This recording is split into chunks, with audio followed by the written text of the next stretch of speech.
dalam yang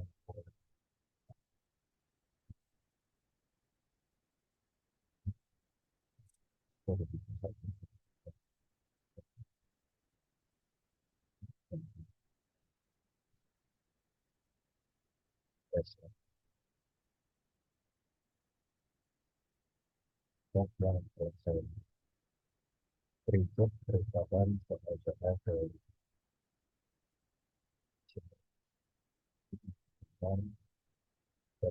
dan saya ketika cek data basal dan berubah di headline yang tidak sesuai berdasarkan sumber data jika tidak ada lewat.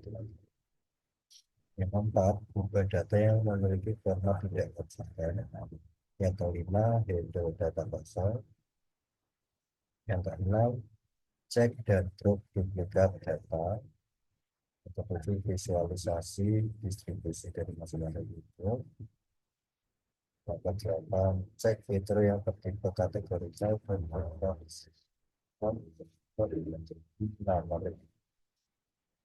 dan teknologi korelasi 10 seleksi fitur yang digunakan untuk permodelan dan juga 11 splitting dataset 12 lakukan normalisasi atau scaling 12 gunakan model decision tree dan dapatkan parameter optimal atau menggunakan features atau random search.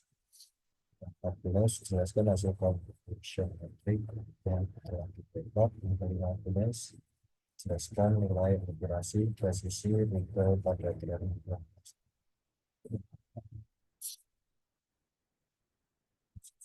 kita masuk ke detail product.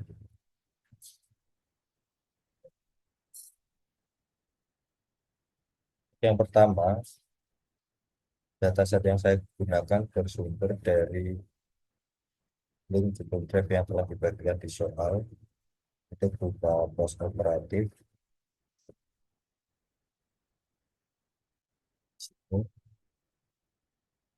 Sudah nampak bahwa saya sudah mengajarkan datasetnya. Selanjutnya kita gunakan perintah untuk mengimport dari internet dulu, yaitu untuk tanggal sampai 20 situ.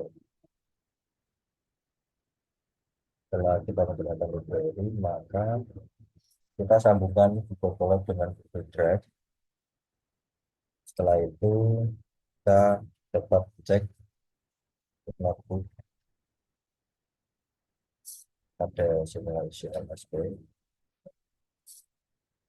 Setelah itu, setelah data masuk dan berlengkap dengan Google Drive, maka kita akan masuk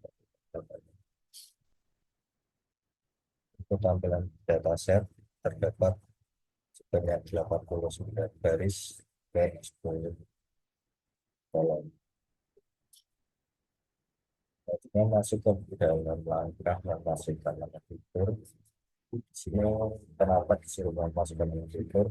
Karena kan pada dataset ini belum adanya nama-nama fitur. Sesuai dengan soal nomor 2. Untuk nama fiturnya sendiri, kita dapat cek ke dalam lagi pada publik. Lalu untuk nama fiturnya adalah ini passion number, L4, also L02, LBP, insert STBL, for STBL, PP STBL, form for decision ADM, base. Penjelasannya juga sudah tersedia di dalam file proses planning.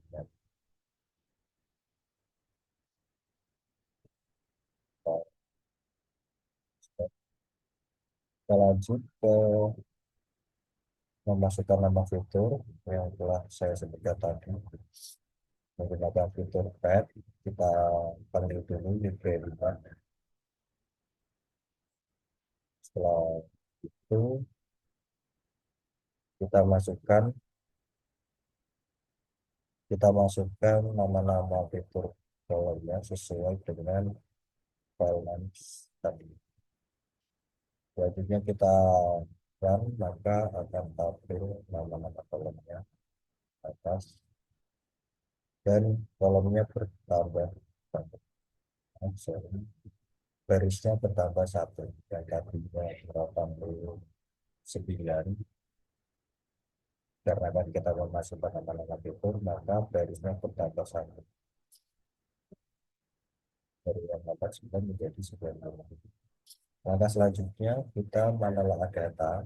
Data data itu kita bisa tahu data apa aja yang ada di dalamnya, datanya seperti apa, menggunakan perubahan data dan itu.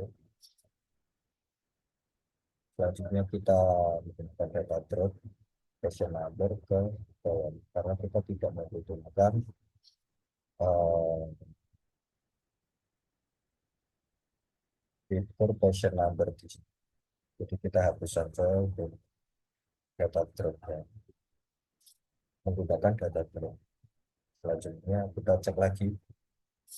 Di sini sudah tampak bahwa version number telah dihapus, yang sebelumnya masih ada. Setelah kita menggunakan data itu, kita hapus menjadi tidak ada. Lalu kita gunakan data describe untuk mengetahui count, unit, top, and free. Setelah itu kita transpose dari masing-masing kolom. Maka yang akan tampil, setelah itu kita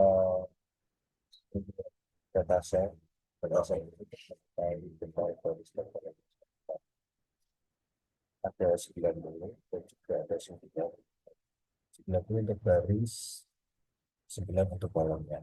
Karena tadi kita menghapus data version number. Next kita ubah data yang tidak konsisten dan menggunakan ini dan hasilnya tampil untuk error, mid, high, low, dan seperti ini bisa ya, di layar. Nah, di sini tampak ada data-datanya, ada ini satu, ini tidak konsisten. Ini langsung kita masukkan saja data-data yang tidak konsisten. Lalu kita replace, dan setelah itu kita masukkan ke dalam data set. Setelah diolah tadi, maka akan tampil tampilannya kurang lebih seperti itu. Ini decision ADR, kita mengubah AA.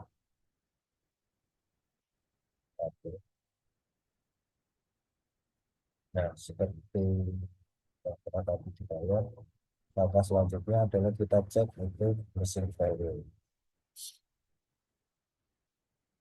Bisa dilihat dari masing-masing kolom di sini, angka yang di sini menunjukkan total mesin value dari masing-masing titik. Di sini tampak 0,6 mesin value, sudah PPN 9 mesin value, pokok 12 mesin value, decision PPN 1 mesin value. Lalu kita tangani untuk membersihkan mesin value-nya.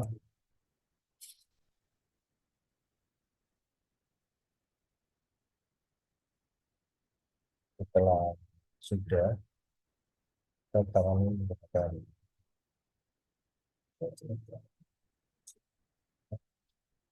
ini untuk 02, kita panggil pikiran tertentu untuk mengikuti mesin value-nya.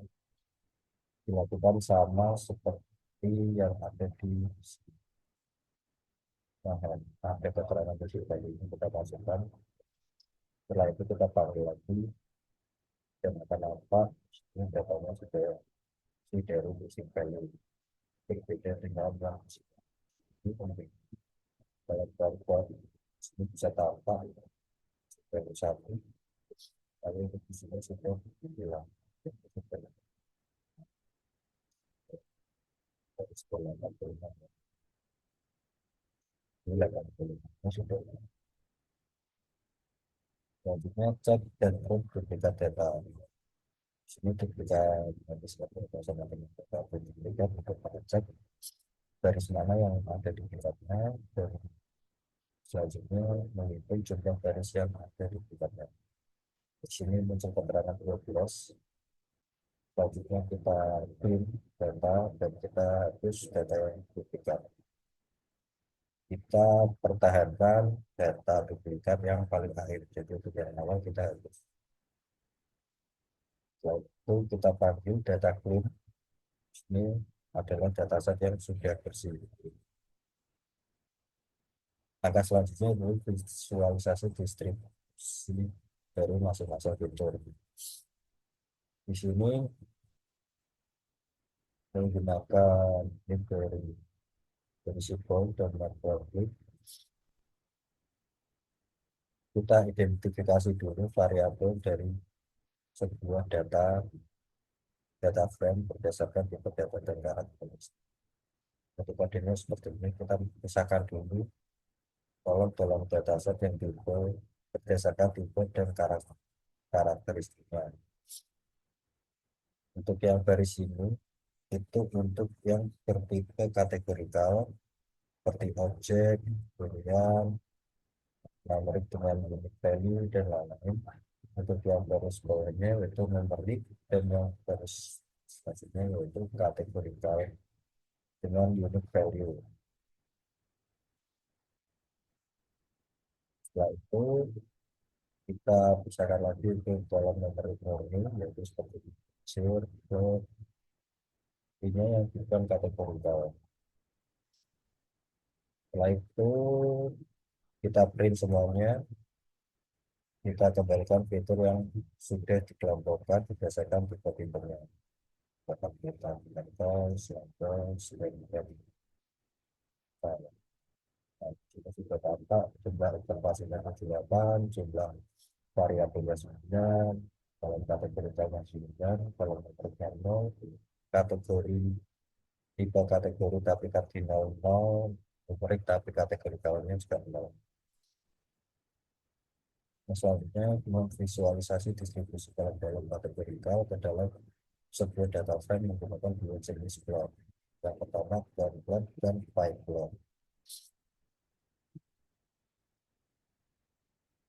Selanjutnya membuat visualisasi untuk dalam kategorikal dan membuat daftar dalam kategorikal yang akan divisualisasi.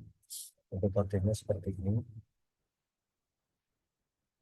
Lalu kita buat komplot. Ini untuk perintah komplotnya membuat distribusi berdasarkan jumlah kategori. Selanjutnya di sini menunjukkan jumlah observasi untuk data yang di bawahnya ini Python membuat distribusi desain proporsi dari kategori. Sini menampilkan proporsi kategori dalam bentuk diagram lingkaran.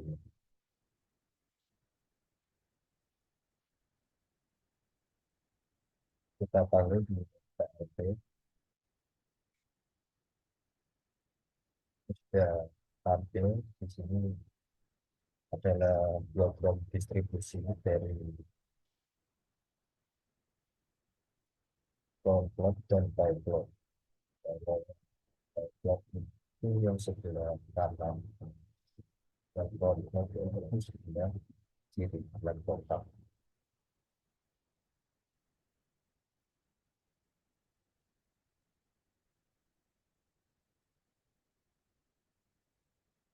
Selanjutnya cek fitur yang bertipe kategorikal dan konversikan input menjadi numerik. Kita cek saja menggunakan library test. Dalam preprocessing, import optimal encoder, getaran. Setelah dilakukannya transformasi menggunakan optimal encoder, Data kategorikal pada beberapa kolom diubah menjadi data numerik. Kolom L4 yang sebelumnya berisi kategorikal low dan high kini dipresentasikan dengan angka. Jika low menjadi 00, mid menjadi 10, high menjadi 2.0. Hal ini sama dengan kolom kasus dan kolom-kolom lainnya yang berisi data kategorikal. Nah, informasi ini bertujuan agar data lebih mudah diproses oleh algoritma ini yang umumnya membutuhkan input berupa angka dan teks. Jadi tampilannya seperti itu. Low maka tabel 0.0, mid 1.0, high 2.0. Di semua tipe datanya diubah menjadi nomor. Selanjutnya kita cek untuk korelasi heatmap-nya. Di sini akan tampil korelasi dari masing-masing fitur.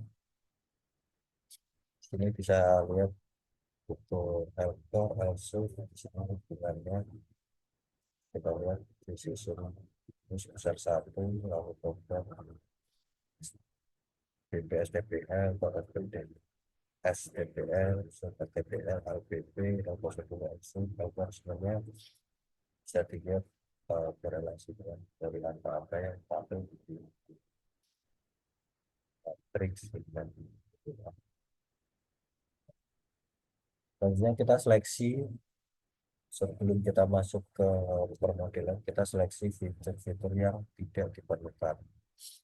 Yang pertama, seleksi fitur yang dipilih. Di sini saya menggunakan langsung L02, Control, for STPL, Sub STPL.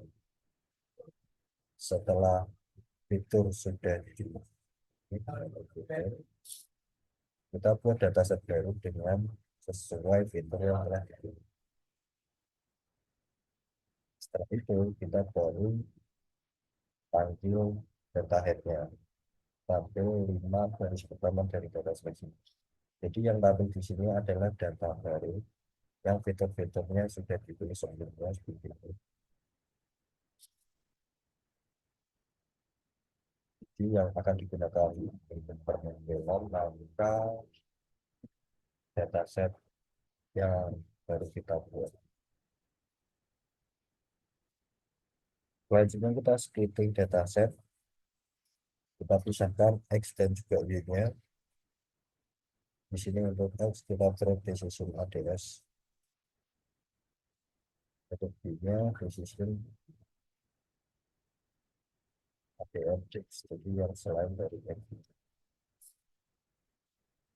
Kita visualisasikan ini untuk decision fitur decision ADX untuk menunjukkan jumlah individu yang termasuk ke dalam masing-masing kategori pada kolom infeksi. Pada grafik di atas menunjukkan bahwa persebaran jumlah target tidak seimbang oleh karena sebenarnya berlebih. Untuk penyebabnya terdapat beberapa metode. Yang pertama oversampling dan undersampling. Oversampling dilakukan jika datasetnya lebih sedikit, sedangkan undersampling dilakukan jika jumlah datanya terlalu. Karena di sini jumlah datanya tidak terlalu banyak, jadi kita menggunakan oversampling kalau kamu membaca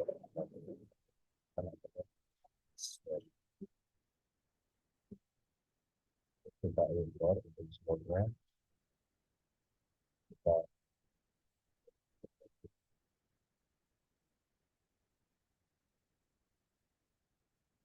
pakai supaya untuk data-data kita setting pada satu atau paling kecil. Yaitu akan tampil hasilnya didukung flow 52, mid 52, baik 52. Angka ini merupakan angka ilmu yang mewakili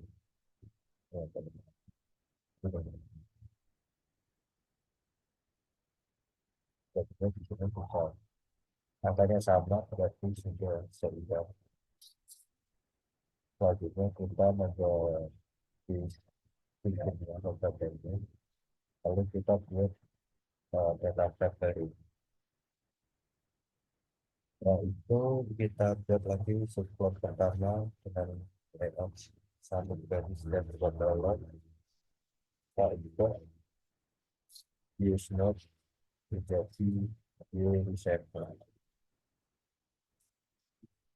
hasilnya seperti itu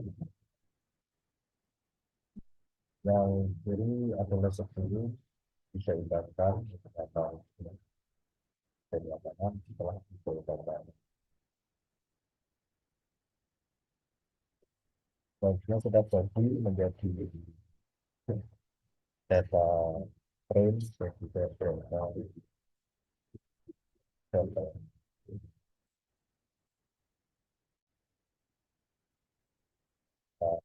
bagi kita masuk ke dalam model dan model kita pakai dari sifon dan bagi asal ini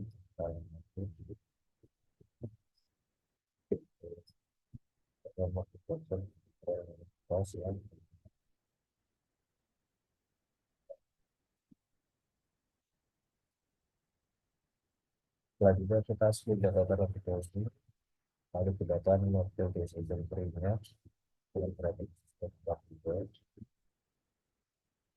lalu kita melakukan model dan kita prediksi dengan model decision tree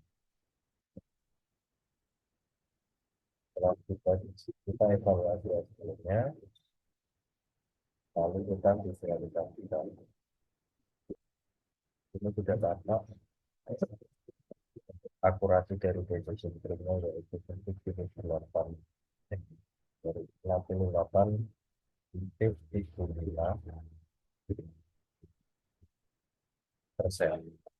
dengan precision otomatis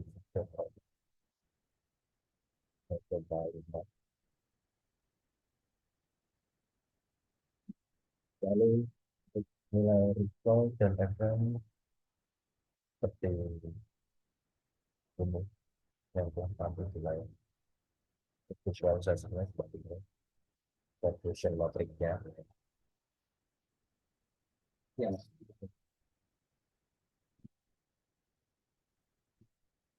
dan bahwa untuk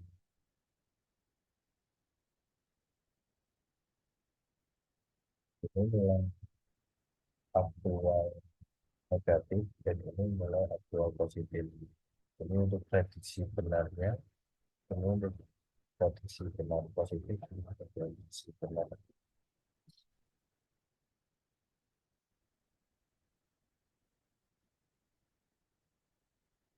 ya kita normalisasi kembali atau biasa disebut dengan scaling. Untuk scalingnya kita gunakan model decision tree dan dapatkan parameter optimalnya. Kita akan gunakan friction atau regularitas. Sepertinya seperti ini. Kita pada dulu untuk detailnya, terus parameter optimalnya seperti ini. Selanjutnya kita dapatkan parameter terbaik, lalu kita evaluasi dengan parameter terbaik, lalu selanjutnya evaluasi hasil.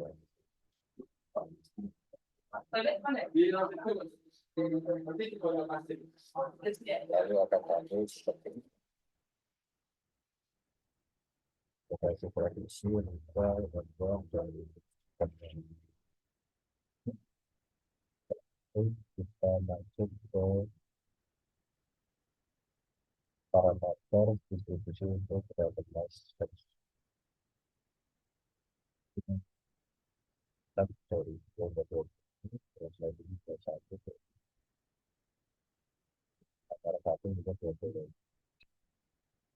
kita buat satu prosesor terbatas atau ini kita buat lagi kita terbatas itu kita terus kita terus cara kita terus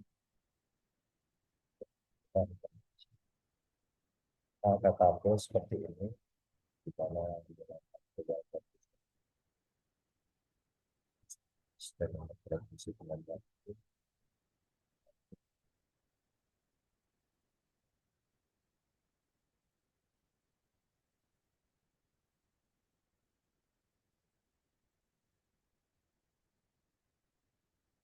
juga dengan pero kilogram modul diri pada kelas itu sampai ya kinerja model baik pada kelas negatif